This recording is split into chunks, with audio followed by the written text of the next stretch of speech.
आज हम एनसीसी का फॉर्म भरने वाले हैं। चलो यार। Hey guys, what's up, welcome back again in another new informative video.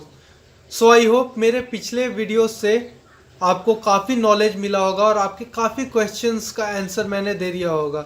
NCC related बहुत सारी ऐसी क्वेश्चंस हैं जो आपको यूट्यूब पे नहीं मिलेगी और मेरी वीडियोस तो माइंड ब्लोइंग थी। अच्छा रिस्पांस मिला, सबने बहुत अच्छा बताया। और इनफैक्ट मैं जब एनसीसी ज्वाइन कर रहा था तो मुझे बहुत सारी प्रॉब्लम्स हुई जी, बहुत सारे क्वेश्चन का आंसर मैंने ढूंढा यूट्यूब पे बट नहीं मिला। सो उन्हीं सब प्रॉब्लम्स को मैं देखते हुए इन सब वीडियोस को मैं बना रहा हूँ। और उसमें एक और इम्पोर्टेंट वीडियो अगर मैं ये नहीं बनाऊँ तो समझिए कि पूरा सीरीज मेरा बेकार जाएगा। तो आज हम क्या करने वाले हैं, आज हम एनसीसी का फॉर्म भरने वाले हैं। बहुत सारी वीडियोस आपको मिल जाएगी, वहां से आपको बहुत सारी हेल्प मिल जाएगी। पर हर वीडियोस में कुछ न कुछ चीजें मिसिंग होगा जो मुझे लगा था जब मैं फॉर्म भर रहा था। तो मुझे भी काफ़ी नॉलेज नहीं था बट मैं इधर उधर से हेल्प लिया, अपने सीनियर से हेल्प लिया, यूट्यूब से हेल्प लिया, इंटरनेट से हेल्प लिया और मैं इस वीडियो को कंप्लीट अपने एक्सपीरियंस से बना रहा हूँ। तो आई होप आपको फॉर्म भरते वक्त इस वीडियो को देखने के बाद कोई दिक्कत नहीं होगा। मैं गारंटी देता हूं कि आपको कोई दिक्कत नहीं होगा। और अगर आपने पिछली वीडियोस नहीं देखा और एनसीसी से रिलेटेड काफ़ी क्वेश्चंस होंगे आपके दिमाग में, तो आप प्लीज़ प्लेलिस्ट को जाकर चैनल पे चेक कीजिए। आपको आशा करता हूँ पसंद जरूर आएगा। तो चलिए बिना समय गवाए फॉर्म भरते हैं। मैं जो एनसीसी कर रहा हूँ वो गया कॉलेज गया से कर रहा हूँ। हमारे यूनिट का नाम है 6 बिहार बटालियन। फॉर्म भरने से पहले हम देख लेते हैं कि हमें किन किन डॉक्यूमेंट्स का ज़रूरत पड़ता है। तो सबसे पहले मैट्रिक या इंटर का सर्टिफिकेट या मार्कशीट, दोनों में से कुछ भी चीज़ होना चाहिए। यहाँ पर सर्टिफिकेट एंड मार्कशीट लिखा हुआ है, पर एक चीज़ होगा तो चलेगा। उस पर डेट ऑफ बर्थ लिखा रहना चाहिए, बस इतना ध्यान में रखें। उसके बाद आधार कार्ड नंबर आपका मांगा जाएगा, बैंक अकाउंट डिटेल्स मांगा जाएगा, जो पासबुक होता है उसका फ़ोटो कॉपी, और 10 photographs in uniform without cap. 10 photograph होना चाहिए ड्रेस में, जो आपका एनसीसी का ड्रेस होता है उसी में, कैप नहीं उसमें पहनना है। वो फ़ोटो कहाँ से आपको मिलेगा तो मैं बताता हूँ। आपको स्टूडियोज़ में जाना है, क्योंकि आप नए कैडेट होंगे तो आपके पास ड्रेस तो अवेलेबल नहीं होगा। तो आप स्टूडियो में जाइएगा और बोलिए कि मेरे को एनसीसी के लिए फ़ोटो खिंचवाना है, वो आपको फ़ोटो खींच कर देंगे। ऐसे मैं अपना फ़ोटो दिखा रहा हूँ, ये था मेरा फ़ोटो। ऐसा ही फ़ोटो आप भी खिंचवा सकते हैं। फिर उसके बाद ब्लड ग्रुप सर्टिफिकेट मांगा जाएगा आपसे, इसका फ़ोटो कॉपी। व्हाट्सएप नंबर मांगा जाएगा, क्योंकि ग्रुप एक बनता है तो सारी इन्फॉर्मेशन व्हाट्सएप ग्रुप ही में आती है, तो व्हाट्सएप नंबर एक आपका मांगा जाएगा। ईमेल आईडी मांगा जाएगा। ईमेल्स पे कभी कभी कुछ कुछ डिटेल्स भेजा जाता है। मैं गया कॉलेज में पढ़ता था तो मेरा एडमिशन रिसिप्ट मांगा गया था, या आईडी कार्ड जो होता है वो मांगा गया था, तो ये भी आपसे मांगा जा सकता है। फिर अगर आपके पास एनसीसी सर्टिफिकेट है, अगर आप बी करने जा रहे हैं तो ए वाला, तो उसका भी ज़रूरत पड़ सकता है। और अगर सी करने जा रहे हैं तो बी वाला होना ज़रूरी है। सी करने जा रहे हैं तो बी वाला बिल्कुल ज़रूरी है। और ट्रांसफ़र सर्टिफिकेट सी के लिए ज़रूरी है, सिर्फ सी के लिए ट्रांसफ़र सर्टिफिकेट। तो ये था आपका डॉक्यूमेंट डिटेल। एनसीसी में एडमिशन के लिए इस टाइप का फॉर्म होता है, ये 5 पेजेस का होता है। ऐसा आप देख सकते हैं 5 पेजेस का। तो चलिए हम लोग सीरियल वाइज इस फॉर्म को भरते हैं। तो ये फॉर्म 1 है, नेशनल कैडेट कॉर्प्स ऊपर लिखा है, senior division wing enrolment form, C rule 7 and 11 of the NCC act 1948। यहाँ पर बोला जा रहा है कि रूल 7 और 11 देखें एनसीसी एक्ट का। यहाँ पर एक फ़ोटो चिपकाने का है, तो यहाँ पर भी वही आप फ़ोटो चिपकाएंगे, वो जो ड्रेस वाला था वही वाला फ़ोटो यहाँ पर चिपकाना है। मैंने अपना एक फ़ोटो चिपकाया था, उसको रिजेक्ट कर दिया गया था, फिर से मेरे को यहाँ पर फ़ोटो चिपकाना पड़ा था। तो आप नॉर्मल फ़ोटो ना चिपकाएं, यहाँ पर वही ड्रेस वाला फ़ोटो चिपकाएं। अब देखते हैं, फर्स्ट नंबर पे हमें भरना है अपना नाम इन ब्लॉक लेटर, मतलब कैपिटल लेटर में अपना नाम भरना है। तो यहाँ पर जैसे कि मेरा नाम उत्तम कुमार है तो मैं भरूँगा उत्तम। उत्तम के बाद एक बॉक्स छोड़ के फिर कुमार भरूँगा। आप एग्जाम्पल के लिए देख सकते हैं, ये मैंने फॉर्म भरा है। फिर nationalities and date of birth, तो ये नेशनैलिटीज़ में यहाँ पर इंडियन भरेंगे जैसे मैंने यहाँ पर भरा है, और डेट ऑफ बर्थ में जो आपका डेट ऑफ बर्थ है वो भरेंगे। डेट, मंथ और ईयर में भरना है, तो यहाँ पर डेट लिखेंगे, यहाँ पर मंथ लिखेंगे और यहाँ पर ईयर लिखेंगे। फिर फादर्स नेम, यहाँ पर फादर्स या गार्जियंस नेम में यहाँ पर दिया है first name, middle name, last name. तो यहाँ पर फर्स्ट नेम में जो भी आपका फादर का नेम है वो लिखेंगे। मिडिल नेम है तो मिडिल नेम दीजिए, वरना लास्ट नेम लिख दीजिएगा। मदर्स नेम में भी सेम वैसे ही, फर्स्ट नेम, अगर मिडिल नेम है तो लिखिए, नहीं तो लास्ट नेम लिख दीजिए। और याद रखिए मेरा नाम उत्तम कुमार है, तो मैं उत्तम लिखने के बाद एक बॉक्स लीव कर रहा हूँ ताकि कुमार सेपरेट हो जाए, वरना अगर एक बॉक्स लीव नहीं करेंगे तो दोनों में एक स्पेस लीव नहीं होगा, वो फिर एक साथ लिखा जाएगा उत्तम कुमार। तो ऐसे ही फादर्स या मदर्स नेम लिखते वक्त याद रखिए, ध्यान दीजिए। और ये सब ना ब्लॉक लेटर ही में लिखना है, यानी कैपिटल लेटर में, स्मॉल में नहीं भरना है। फिर यहाँ पर रेसिडेंशियल एड्रेस लिखना है। रेसिडेंशियल एड्रेस मतलब आप जहाँ रहते हैं, तो यहाँ पर लैंडमार्क अगर है तो आप दे दीजिए। स्टेट का नाम लिखिए, डिस्ट्रिक्ट का नाम लिखिए, तहसील अगर है तो वहाँ नाम लिखिए, सिटी का नाम लिखिए, विलेज का नाम लिखिए और पिन कोड लिखिए।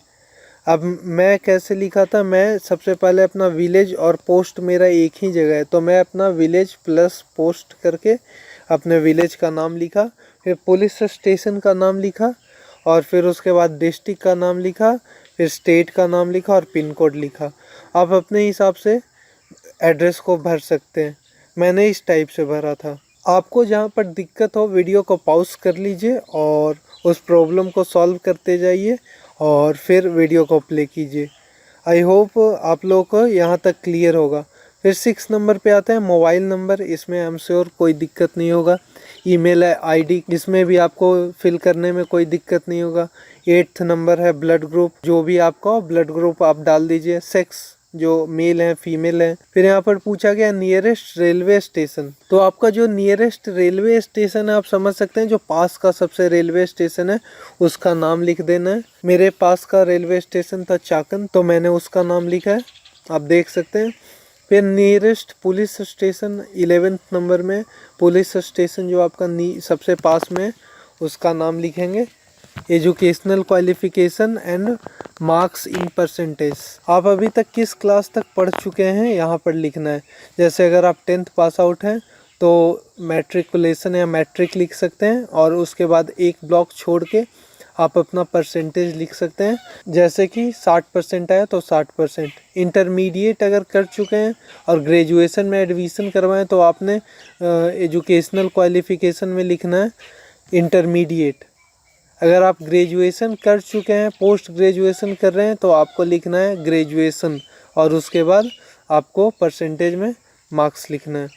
आइडेंटिफिकेशन मार्क्स, अब आइडेंटिफिकेशन मार्क्स क्या है, एटलीस्ट 2 इसमें लिखा है, तो 2 आप आइडेंटिफिकेशन मार्क्स अपना दे सकते हैं। जैसे कि किसी के लेफ्ट गाल में तिल होता है, राइट गाल में तिल होता है, तो मोल्स ऑन लिप या कोई निशान है, तो वो आप 2 आइडेंटिफिकेशन मार्क्स यहाँ पर लिख दीजिएगा। फिर 14th नंबर पे यहाँ पर आता है, have you ever been convicted by a criminal court and if so in what circumstances and what was the sentence, attach relevant document. तो 14th नंबर में ये पूछा जा रहा है कि क्या आप क्रिमिनल कोर्ट द्वारा दोषी करार दिए गए हैं, अगर हाँ तो किस लिए और क्या आप पे चार्जेस थे, और उसका जो डॉक्यूमेंट है यहाँ पर आपको तो पहले एक्सप्लेन करना पड़ेगा। पहले तो लिखना पड़ेगा, अगर आप दोषी करार दिए गए हैं तो यस लिख के और आप एक्सप्लेनेशन दीजिएगा कि हाँ किस लिए करार दिए गए थे आप दोषी, और उसका डॉक्यूमेंट अटैच कीजिएगा। और अगर आपके साथ कुछ ऐसा नहीं हुआ तो यहाँ पर सिर्फ नो लिख देना है। फिर यहाँ पर पूछा गया name of the school, college and streams, arts, science या कॉमर्स। तो यहाँ पर स्कूल या कॉलेज का नाम लिख देना है आपको सीधी सी, और यहाँ पर आपका स्ट्रीम लिख देना है, कौन से स्ट्रीम से है। यहाँ पर 16 नंबर में पूछा जा रहा है willing to be enrolled and undergo training under the national cadet corps act 1948। ये इसलिए पूछा जा रहा है कि क्या आपसे कोई ज़बरदस्ती तो नहीं एनसीसी का फॉर्म डलवा रहा है, इसका मतलब हुआ कि क्या आप इच्छुक हैं एनसीसी को ज्वाइन करना चाहते हैं, तो इसमें ऑफ कोर्स आपको यस लिखना है, क्योंकि आप बिना इच्छा के तो फॉर्म भरेंगे नहीं। फिर 17 नंबर पे आता है एनसीसी यूनिट टू बी इनरोल्व इन। तो आपके कॉलेज में जो एनसीसी का यूनिट होगा यहाँ पर उसका नाम लिखना है। फिर उसके बाद 18 नंबर पे पूछा जा रहा है have you ever been enrolled in NCC earlier, if yes enrolment number. इसका हिंदी ये होता है कि क्या आपने कभी एनसीसी ज्वाइन किया है पहले, अगर किया है तो हाँ, और आपका इनरोलमेंट नंबर क्या है। तो कभी आपने अगर एनसीसी ज्वाइन किया है तो ऊपर में यस लिख के नीचे इनरोलमेंट नंबर डालना है, और अगर आप नए नए हैं तो ऊपर में सिर्फ नो लिख कर छोड़ देना है। 19 नंबर में पूछा जा रहा है have you been ever dismissed from NCC the territorial army the Indian armed force, please provide details. तो 19 नंबर का हिंदी ये हुआ कि क्या आप कभी निलंबित किए गए हैं एनसीसी से या टेरिटोरियल आर्मी या इंडियन आर्म फोर्सेस से, अगर हाँ तो उसका डिटेल प्रोवाइड कीजिए। तो यहाँ पर आपको कभी डिसमिस किया गया, निलंबित किया गया, तो ऊपर में यस लिखकर और आप डिटेल फिल कीजिए, वरना यहाँ पर नो लिख दीजिएगा और बस आपका काम खत्म। 20 नंबर में आता है next to kin with address with relationship telephone number ओ और आर एज एप्लीकेबल। यहाँ पर 20 नंबर का मतलब ये हुआ कि क्या आपके कोई और परिजन हैं, अगर कोई परिजन जिनका आप डिटेल इसमें डालना चाहते हैं तो उनका नाम लिख के और उनका एड्रेस लिख के, टेलीफोन नंबर लिख के, और उनका रिलेशन भी आप यहाँ पर बता दीजिए कि ये फला फला है, हमारे फला है। 21 में आपको बैंकर्स डिटेल्स आईएफएससी कोड, तो यहाँ पर बैंक का आपका आईएफएससी कोड डाल देना ऊपर वाले में 21 नंबर में, और 22 में आपको पेरेंट्स का या अपना अकाउंट नंबर है तो उसका अकाउंट नंबर डाल देना। यहाँ पर आधार कार्ड का या यूआईडी नंबर डाल सकते हैं अगर आपके पास है तो। पैन कार्ड है तो उसका भी आप सेम आधार कार्ड के जैसे पैन कार्ड नंबर दे दीजिए, और अगर ना है तो छोड़ दीजिए। फिर यहाँ पर नीचे प्लेस और डेट लिखा है तो यहाँ पर प्लेस भर दीजिए। यहाँ पर प्लेस में काफ़ी कंफ्यूजन होता है, समझ में नहीं आता है कि हम अपने घर का नाम डालें जहाँ पर हम रहते हैं या कॉलेज का नाम डालें। तो आप जहाँ का कंफर्टेबल है वहाँ का नाम डाल दीजिए। लाइक हमारे गांव का नाम है मीरा बीघा, तो मैं यहाँ पर मीरा बीघा डाल दिया था। डेट वहाँ पर लिख दीजिएगा और सिग्नेचर आप अपना कीजिए। सिग्नेचर ऑफ द एप्लीकेंट यहाँ पर लिखा है तो आप यहाँ पर अपना सिग्नेचर कर दीजिए। अब आते हैं नेक्स्ट पेज में। तो नेक्स्ट पेज आपके पेरेंट्स के लिए है, तो इसमें लिखा है, मैं आपको हिंदी में ट्रांसलेट करके बताता हूँ। फर्स्ट नंबर पे लिखा है I solemnly declare that the answer I given to the question in the form are true and that no part of them is false, and if that my son daughter ward is willing to fulfill the engagement made। तो ऊपर में बस इतना ही लिखा है कि जो detail provide किया गया इसमें वो सही है, गलत नहीं है। सेकेंड नंबर पे लिखा है आई स्पेस दिया गया है further promise that after the enrolment my son daughter ward I will have no claim on authorities for any compensation in the event of injury or death due to accident during training camp courses traveling and while on YEP or any other such NCC event like RDC and IDC। यहाँ पर space में आपके father या guardian का नाम होगा, और यहाँ पर सेकंड में यही बोला जा रहा है अगर फ्यूचर में हमारे बेटा या बेटी को कोई इंजरी होता है या अगर वो उनकी मृत्यु होती है तो उसके लिए आप अथॉरिटीज़ को कंपनसेशन के लिए ना कहेंगे, यही इसमें लिखा है और इसमें कुछ नहीं लिखा है। तो यहाँ पर भी आपके पेरेंट्स का नाम लिख के और यहाँ पर प्लेस में उस जगह का नाम लिख दीजिए जहाँ पर आप फॉर्म भर रहे हैं, डेट लिख दीजिएगा और पेरेंट्स या गार्जियंस का सिग्नेचर ले लीजिए। यहाँ पर सर्टिफिकेट में आपको satisfied that the applicant and his parents guardian understand and agree on the condition of enrolment. यहाँ पर लिखा गया है कि पेरेंट्स और गार्जियन और जो एप्लीकेंट है मतलब जो इनरोल कर रहा है वो एग्री है इनरोलमेंट के कंडीशन से, तो ऑफ कोर्स आप एग्री हैं, इसमें आपको कुछ होना नहीं है। तो इस सर्टिफिकेट वाले हिस्से को आपको कुछ नहीं करना है, ये आपके इनरोलमेंट ऑफिसर देखेंगे। फिर आगे लिखा है to be completed by medical officer before enrolment. इसका मतलब हुआ कि मेडिकल ऑफिसर इसको फिल करेंगे, बट मैं आपको बताता हूँ कि उनके पास इतना टाइम नहीं होता। इसमें आपको अपना नाम भरना है और यहाँ पर डेट भरना है। तो आप खुद ही से नाम यहाँ पर भर दीजिए और डेट लिख दीजिएगा। और इसमें ये लिखा है कि मैंने इनको एग्जामिन किया और ये मेडिकली फिट है। यहाँ पर फिट अनफिट लिखा है तो अनफिट को काट दीजिएगा आप। और यहाँ पर आप मेडिकल ऑफिसर्स या किसी भी डॉक्टर के पास जाइएगा और उनका सिग्नेचर और स्टैम्प यहाँ पर लगेगा और डेट ऑफ प्लेस उन्हीं को भरने दीजिएगा, आप नहीं लिखिएगा। To be use for extension of enrolment, C rule number 13। इसमें लिखा है रूल नंबर 13 को देखने के लिए। तो हम लोग कुछ नहीं देखेंगे, उतना हमारे पास टाइम नहीं, हमको भरना है। प्लेस का नाम लिख दीजिएगा और डेट लिख दीजिएगा और यहाँ पर आप अपना सिग्नेचर कर दीजिएगा। और नीचे होगा सिग्नेचर ऑफ कमांडिंग ऑफिसर, तो उसको ऐसे ही आपको छोड़ देना है। और नीचे है आपके पेरेंट्स का सिग्नेचर, यहाँ पर जो करवा लीजिएगा और यहाँ पर प्लेस और डेट लिखवा दीजिएगा। और यहाँ पर नीचे हेडमास्टर का सिग्नेचर होगा, वो आपके स्कूल वाले करवा देंगे। अब बढ़ते हैं आगे, ये हमारा नेक्स्ट पेज। नेक्स्ट है इंडेमनिटी बॉन्ड। इसका हिंदी होगा क्षतिपूर्ति बॉन्ड। तो ये प्रेसिडेंट को एक एप्लीकेशन लिखा जाता है और ये आप पढ़ सकते हैं, मैं एक्सप्लेन कर दूंगा किसी और वीडियो में। तो बेसिकली अभी टाइम नहीं है बहुत ज़्यादा, तो टाइम की कमी के कारण हम जल्दी यहाँ पर करते हैं। तो यहाँ पर आप अपना सिग्नेचर कर दीजिए, नंबर आपको नहीं लिखना है, अपना नाम और यूनिट ग्रुप सिर्फ लिखना है। अब नीचे विटनेस है, तो यहाँ पर विटनेस है 1-2 विटनेस।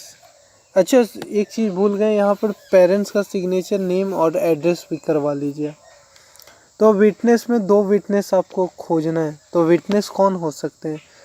तो यहाँ पर सिग्नेचर नेम और एड्रेस, सिग्नेचर नेम और एड्रेस लिखना है। तो मैंने ये जो विटनेस जो यहाँ पर मेरा एक आप देख सकते हैं, ये मैंने पहले ही करवा लिया था क्योंकि टाइम का कमी था, मेरे को लास्ट डेट था तो मेरे को फॉर्म भरना था, तो मैंने जल्दी से विटनेस का सिग्नेचर करवा लिया और फिर उसके बाद में फॉर्म मैंने भरा था। तो आप विटनेस में उनको ले सकते हैं, लाइक मैं एग्जांपल देता हूँ, मुखिया हो सकता है आपके गांव का, सरपंच हो सकते हैं, उप सरपंच हो सकते हैं, या कोई सांसद हो सकते हैं। तो इन सब का आप विटनेस ले सकते हैं। यहाँ पर मैंने उप सरपंच का लिया था विटनेस। 2 विटनेस लेना होता है, तो एक विटनेस तो आप इनका ले लिए, दूसरा विटनेस आपका एएनओ या सीटीओ भी दे सकते हैं, या इन्हीं सब में से एक मुखिया का ले लिए, एक सरपंच का ले लिए, या एक सरपंच का, एक उप सरपंच का, इस टाइप का विटनेस आप ले सकते हैं। अब नीचे का सेक्शन है counter signature bye CO unit, तो आपको इसको ऐसे का ऐसे ही छोड़ देना है। अब आगे बढ़ते हैं। एक ये नॉमिनेशन फॉर्म होता है, इसको नामांकन फॉर्म भी कर सकते हैं। ये आप एनसीसी ज्वाइन करते हैं तो एक है एनसीसी कैडेट वेलफेयर सोसाइटी, तो उसके सदस्य आप इसको भरने से आप बन जाते हैं। ये आपको मिलता है अब आप जब एनसीसी ज्वाइन करते हैं तब। तो इसमें आपको हिंदी और इंग्लिश दोनों में भरना होता है। सेक्शन फर्स्ट देख लेते हैं। यहाँ पर नेम आपको लिखना है ब्लॉक लेटर में, यानी कैपिटल लेटर में आपके फादर का नाम लिखना है। यहाँ पर फिर आप कौन से क्लास में पढ़ते हैं, कॉलेज का नाम और इनरोलमेंट नंबर, साथ में यहाँ पर डेट भी लिखना है। तो आपके को तो इनरोलमेंट नंबर मिला नहीं होगा क्योंकि आप एडमिशन ले रहे हैं, तो यहाँ पर इनरोलमेंट नंबर आप नहीं लिखिएगा। अगर आपको इनरोलमेंट नंबर मिल चुका है तो आप यहाँ पर इनरोलमेंट नंबर लिख लीजिएगा और यूनिट का नाम लिख दीजिएगा। यहाँ पर देखिए कि पैसे लिखने का दिया है, तो हम लोग को तो 0 रुपया फ़ी लगा था, 1 रुपया भी नहीं लगा था। पर यहाँ पर आप अपने एएनओ या सीटीओ से पूछ लिया कि क्या लिखें। तो ऊपर वाला सेक्शन तो हम इंग्लिश में भर दिए, अब नीचे देखिए हिंदी में आपको भरना है, तो उसी तरीके से आप नीचे भर दीजिए और नीचे सब हिंदी में लिखिएगा। मैंने कुछ इस टाइप से भरा था। यहाँ पर नंबर 2 में आपके फादर या मदर का किसी या गार्जियंस का ऑक्यूपेशन लिखना, मतलब वो क्या करते हैं। यहाँ पर एनुअल इनकम लिख देना है और नीचे फिर हिंदी में वही लिख देना है। तीसरा में यही लिखा है कि अगर मुझे कुछ हो जाता है तो जो मेरे को पैसा मिलेगा या कुछ जो भी कंपनसेशन मिला तो उसमें मैं संतुष्ट रहूँगा और जो भी उनका फैसला होगा, आखिरी फैसला, उसका मैं पालन करूँगा। नीचे 4th में ये भरना है हमको कि अगर मुझे कुछ हो जाता है तो मेरा जो कुछ अगर कंपनसेशन मिलता है तो ये हमारे नॉमिनी है, इनको मिलेगा। तो यही है सीरियल नंबर 1 2 3। आप चाहें तो एक का भी डाल सकते हैं, आपके पापा मम्मी और घर के किसी और सदस्य का, भाई बहन का, या आप मैं तो कहूँगा कि 3 ऑप्शन दिया है तो तीनों भर दें। यहाँ पर नाम उनका लिख देना है, नेम कैप ब्लॉक लेटर में यानी कैपिटल लेटर में, एज लिख देना है, आपका रिलेशन उनके साथ क्या है वो, पर एड्रेस लिख देना है और यहाँ पर परसेंटेज लिख देना है। लाइक ऊपर में लिख दें मदर और उनका एज और रिलेशन क्या है, मदर नेम का यहाँ पर मदर लिख देंगे और यहाँ पर उनका एड्रेस लिख देंगे और कितना परसेंट उनको मिलना चाहिए तो 60%, और नीचे फादर का लिख दें और नीचे 40%, ऐसे कर सकते हैं। यहाँ पर 5th में आप पढ़ लीजिए, यहाँ पर डिक्लेरेशन है कुछ और उसके बाद डेट और प्लेस लिख दीजिए और अपना सिग्नेचर कर दीजिएगा। अब पढ़ते हैं आगे, हमारा लास्ट पेज है। तो सेक्शन 2 में यहाँ पर एनो का सिग्नेचर चाहिए, वो कर देंगे और यहाँ पर डेट और प्लेस वो कर देंगे। तो यहाँ पर आपको कुछ छेड़छाड़ नहीं करना है। नीचे आते हैं सेक्शन 3 में, यहाँ पर आपको अपना नाम लिख देना है और इसमें बोला गया हिंदी और इंग्लिश दोनों में लिखा गया है, तो आप इसको पढ़ के भी भर सकते हैं, कोई दिक्कत नहीं होने वाला। और यहाँ पर पिता या माता का सिग्नेचर ले लेना है, डेट प्लेस लिख देना है। इसमें यही लिखा हुआ है कि जो एनसीसी कैडेट कल्याण संस्था का जो सदस्य है, टर्म्स एंड कंडीशंस के बारे में लिखा है कि नियम और शर्तें पालन करेंगे और ये इनका सदस्य रहेंगे, यही बस लिखा है।